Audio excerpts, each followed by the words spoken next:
ಇಂದು ನಾನು ವಿಜಯಪುರದಲ್ಲಿರುವ ಮಲಿಕ್ ಎ ಮೈದಾನ್ ತೋಪು ನೋಡಲು ಬಂದಿದ್ದೇನೆ.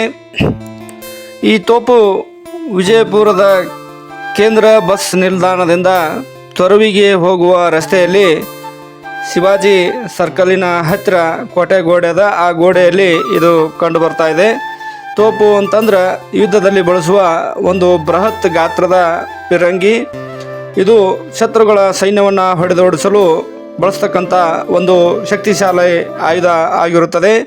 ತೋಪ ಎಂಬ ಪದ ಮೂಲತಃ ಟರ್ಕಿಷ್ ಭಾಷೆಯ ಟೋಪ್ ಅನ್ನುವಂತಹ ಪದದಿಂದ ಬಂದಿದೆ. ಇದರ ಅರ್ಥ ಗುಂಡು, ಚೆಂಡು ಎಂದಾಗುತ್ತದೆ.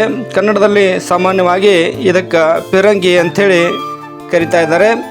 ಬಿಜಾಪುರದ ಆದಿಲ್ ಶಾಹಿಗಳು ತಮ್ಮ ಆಳ್ವಿಕೆಯಲ್ಲಿ ತಮ್ಮ ರಾಜಧಾನಿಯಾಗಿರ್ತಕ್ಕಂಥ ವಿಜಯಪುರದಲ್ಲಿ ಹಲವಾರು ಬುರುಜುಗಳನ್ನು, ತೋಪುಗಳನ್ನು ನಿರ್ಮಿಸಿದರು. ಅದರಲ್ಲಿ ಅತ್ಯಂತ ದೊಡ್ಡದಾಗಿರ್ತಕ್ಕಂಥದ್ದು ಮಲಿಕ್ ಎ ಮೈದಾನ್ ತೋಪು. ಈ ಕೋಟೆಯಲ್ಲಿರ್ತಕ್ಕಂಥ ಎಲ್ಲ ತೋಪುಗಳಿಗಿಂತಲೂ ದೊಡ್ಡ ತೋಪು ಇದಾಗಿದೆ. ಈ ತೋಪು ಸುಮಾರು 55 ಟನ್ ತೂಕ ಭಾರವನ್ನು ಹೊಂದಿರತಕ್ಕಂಥದ್ದಾಗಿದೆ. ಇದನ್ನು ಕ್ರಿಸ್ತಶಕ 1549ರಲ್ಲಿ ಅಹಮದ್ ನಗರದಲ್ಲಿ ಮೊಹಮ್ಮದ್ ಇಬನ್ ಹಸನ್ ರೋಮಿ ಅಂತಕ್ಕಂಥ ಒಬ್ಬ ಟರ್ಕಿಸ್ ಇಂಜಿನಿಯರ್ ಅಧಿಕಾರಿಯಿಂದ ಈ ತೋಪನ್ನು ತಯಾರಿಸಲಾಗಿತ್ತು. ಇದರ ಮುಂಭಾಗ ಅಂದರೆ ಮುಂದಿನ ಭಾಗ ಸಿಂಹ ಅಥವಾ ಮೊಸಳೆಯ ತಲೆಯ ಆಕಾರದಲ್ಲಿ ಕಂಡು ಬರ್ತಾ ಇದೆ. ಇದನ್ನು ನೀವು ಈಗ ಈ ವಿಡಿಯೋದಲ್ಲಿ ನೋಡ್ತಾ ಇದ್ದೀರಿ. ಅದು ಯಾವ ರೀತಿಯಾಗಿ ಮೊಸಳೆಯ ಆಕಾರ, ಸಿಂಹದ ಆಕಾರದಲ್ಲಿ ಮುಂಭಾಗದಲ್ಲಿ ಐತಿ ಅನ್ನೋದು ನಿಮಗೆ ಕಂಡು ಬರ್ತಾ ಇದೆ. ಇದು 4.45 ಮೀಟರ್ ಅಂದ್ರೆ 14.6 ಅಡಿ ಉದ್ದ ಹಾಗೂ 700 ಮಿಲಿಮೀಟರ್ ವ್ಯಾಸವನ್ನು ಹೊಂದಿರತಕ್ಕಂಥದ್ದು. ಇದನ್ನು ತಾಮ್ರ, ತವರ ಮತ್ತು ಕಬ್ಬಿಣದ ಮಿಶ್ರಣದಿಂದ ತಯಾರಿಸಲಾಗಿರುತ್ತದೆ. ಈ ತೋಪನ್ನು ಇತಿಹಾಸ ಪ್ರಸಿದ್ಧವಾಗಿರ್ತಕ್ಕಂಥ ಕ್ರಿಸ್ತಶಕ 1565ರಲ್ಲಿ ನಡೆದಿರ್ತಕ್ಕಂಥ ತಾಳಿಕೋಟೆ ಯುದ್ಧದಲ್ಲಿ ಪ್ರಮುಖ ಪಾತ್ರ ವಹಿಸಿತು.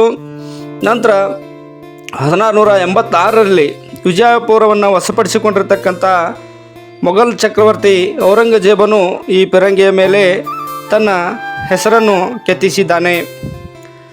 ಈ ಪಿರಂಗಿಯನ್ನು ಹಾರಿಸಿದಾಗ ಭೀಕರವಾಗಿರ್ತಕ್ಕಂಥ ಶಬ್ದ ಉಂಟಾಗುತ್ತಿತ್ತು.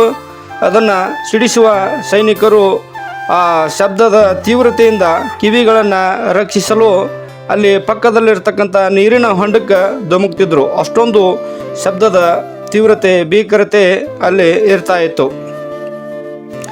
ಈ ಪಿರಂಗಿಯು ಬೃಹತ್ ಗಾತ್ರವನ್ನು ಹೊಂದಿರತಕ್ಕಂಥದ್ದು.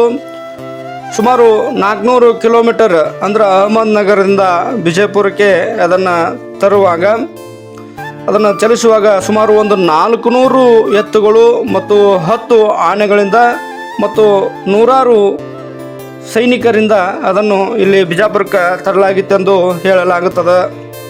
ಒಂದು ದಂತಕಥೆಗಳ ಪ್ರಕಾರ ಈ ಪಿರಂಗಿಯಿಂದ ಹಾರಿಸುವ ಕಬ್ಬಿಣದ ಅಥವಾ ಬೃಹತ್ ಕಲ್ಲಿನ ಗುಂಡುಗಳು ಸುಮಾರು 500 ಮೀಟರ್ ದೂರದವರೆಗೂ ಸಾಗಿ ಶತ್ರು ಪಾಳ್ಯವನ್ನು ಧ್ವಂಸಗೊಳಿಸುತ್ತವೆ ಎಂದು ಹೇಳಲಾಗುತ್ತದೆ. ಅಂದ್ರೆ ಈ ಪಿರಂಗಿಯಿಂದ ಶತ್ರುಗಳ ದಾಳಿ ಮಾಡಲು 1000 ಕಿಲೋಗ್ರಾಮ್ ಅಂದ್ರೆ ಸುಮಾರು 1 ಟನ್ ತೂಕದ ಬೃಹತ್ ಕಬ್ಬಿಣದ ಅಥವಾ ಕಲ್ಲಿನ ಗೋಲಾಕಾರದ ಗುಂಡುಗಳನ್ನು ಬಳಸಲಾಗ್ತಿತ್ತು.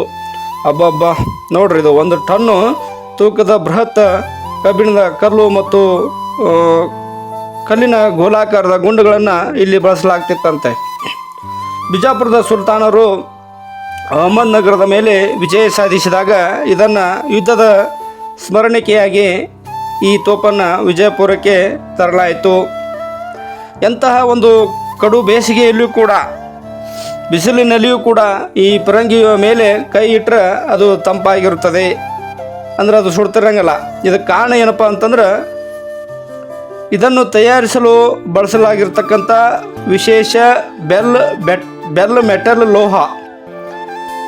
ಇದನ್ನು ಕೈಯಿಂದ ತಟ್ಟಿದರೆ ಇಂದಿಗೂ ಕೂಡ ಗಂಟೆಯಂತಹ ಮಧುರ ಶಬ್ದ ಹೊರಹೊಮ್ಮತೈತಿ. ಅಂದರೆ ಈ ತೋಪನ್ನು ನಾವು ಮುಟ್ಟಿದೆವು ಅಂತಂದ್ರೆ ಗಂಟೆ ಅಂತ ಒಂದು ಮಧುರ ಶಬ್ದ ಇಲ್ಲಿ ಹೊರ ಬರ್ತಾ ಇದೆ. ಅಂತಹ ಒಂದು ಬೃಹತ್ ಗಾತ್ರದಾಗಿರ್ತಕ್ಕಂಥ ತೋಪ ಇದಾಗಿದೆ. ಕೇವಲ ಒಂದು ಗುಂಡನ್ನು ಸುಮಾರು 1.5ರಿಂದ 2 ಕಿಲೋಮೀಟ್ರ್ ದೂರದವರೆಗೆ ಹಾರಿಸಲು, ಅಂದರೆ ಅಷ್ಟು ಕಿಲೋಮೀಟ್ರ್ 2 ಕಿಲೋಮೀಟ್ರ್ 1.5ರಿಂದ 2 ಕಿಲೋಮೀಟ್ರ್ವರೆಗೆ ದೂರ ಹಾರಿಸಲು ಒಂದೇ ಬಾರಿಗೆ ಬರೋಬ್ಬರಿ 250 kg ಮದ್ದನ್ನು, ಅಂದರೆ ಗನ್ ಪೌಡರನ್ನು ಈ ಒಂದು ತೋಪದೊಳಗೆ ತುಂಬಬೇಕಾಗ್ತಿತ್ತು. ಅಂತಹ ಒಂದು ಬೃಹತ್ ಗಾತ್ರದಾಗಿರ್ತಕ್ಕಂಥ ದೊಡ್ಡದಾಗಿರ್ತಕ್ಕಂಥ ತೋಪು ಈ ಮಲಿಕ್ ಮೈದಾನ ಆಗಿದೆ ಅನ್ನುವಂಥದ್ದು. ಈ ಪಿರಂಗಿಯ ಮೇಲೆ 3 ಶಾಸನಗಳನ್ನು ರಚಿಸಲಾಗಿದೆ. ಮೊದಲೆರಡು ಶಾಸನಗಳನ್ನು ಈ ಪಿರಂಗಿಯನ್ನು ಯಾರು ಯಾವಾಗ ಹೇಗೆ ತಯಾರು ಮಾಡಿದರು ಅನ್ನೋದನ್ನು ಮಾಹಿತಿ ಇದೆ. 3ನೇ ಶಾಸನವನ್ನು 1686ರಲ್ಲಿ ಔರಂಗಜೇಬನು ವಿಜಯಪುರವನ್ನು ವಶಪಡಿಸಿಕೊಂಡಾಗ ಆ ಒಂದು ಜಯದ ನೆನಪಿಗಾಗಿ ಆ ಒಂದು ಶಾಸನವನ್ನು ಅಲ್ಲಿ ಬರೆಸ್ತಾ ಇದ್ದಾನೆ. ಹೀಗೆ ಇಂತಹ ಬೃಹತ್ ಗಾತ್ರ ಆಗಿರ್ತಕ್ಕಂಥ ಈ ಪಿರಂಗಿಯನ್ನು ಬ್ರಿಟಿಷರ ಆಡಳಿತದಲ್ಲಿ ಈ ಭವ್ಯ ಪಿರಂಗಿಯನ್ನು ಭಾರತದಿಂದ ಇಂಗ್ಲೆಂಡಿಗೆ ಒಯ್ದು ಅಲ್ಲಿ ಗ್ರೇಟ್ ಬ್ರಿಟನ್ನಿನಲ್ಲಿ ಪ್ರದರ್ಶನಕ್ಕೆ ಇಡಬೇಕು ಅಂತ ತಿಳ್ಕೊಂಡು ವಿಚಾರವನ್ನು ಮಾಡಿದರು. ಅದಕ್ಕೆ ಬ್ರಿಟಿಷ್ ಈಸ್ಟ್ ಇಂಡಿಯಾ ಕಂಪನಿಯು ಕೂಡ ಭಾಳಷ್ಟು ಪ್ರಯತ್ನವನ್ನು ನಡೆಸಿತ್ತು. ಆದರೆ ಇದು ಬಹಳ ಭಾರವಿದ್ದುದರಿಂದ, ತೂಕ ಇರುವುದರಿಂದ ಅಷ್ಟು ದೂರ ಅವರಿಗೆ ಅದನ್ನು ಒಯ್ಯಲು ಸಾಧ್ಯವಾಗದ ಕಾರಣ ಅವರು ತಮ್ಮ ಪ್ರಯತ್ನವನ್ನು ಕೈಬಿಟ್ಟರು, ಯಾರು ಬ್ರಿಟಿಷರು.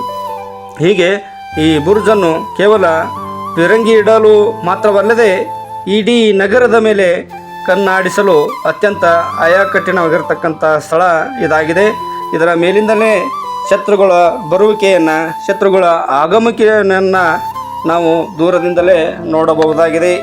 ದಯವಿಟ್ಟು ಎಲ್ಲರೂ ಸಂಪೂರ್ಣವಾಗಿ ವಿಡಿಯೋವನ್ನು ನೋಡಿ ಶೇರ್ ಆ್ಯಂಡ್ ಕಾಮೆಂಟ್ಸ್ ಸಬ್ಸ್ಕ್ರೈಬ್ ಮಾಡಬೇಕೆಂದು ಎಲ್ಲರಿಗೂ ತುಂಬ ಹೃದಯದ ಧನ್ಯವಾದಗಳು.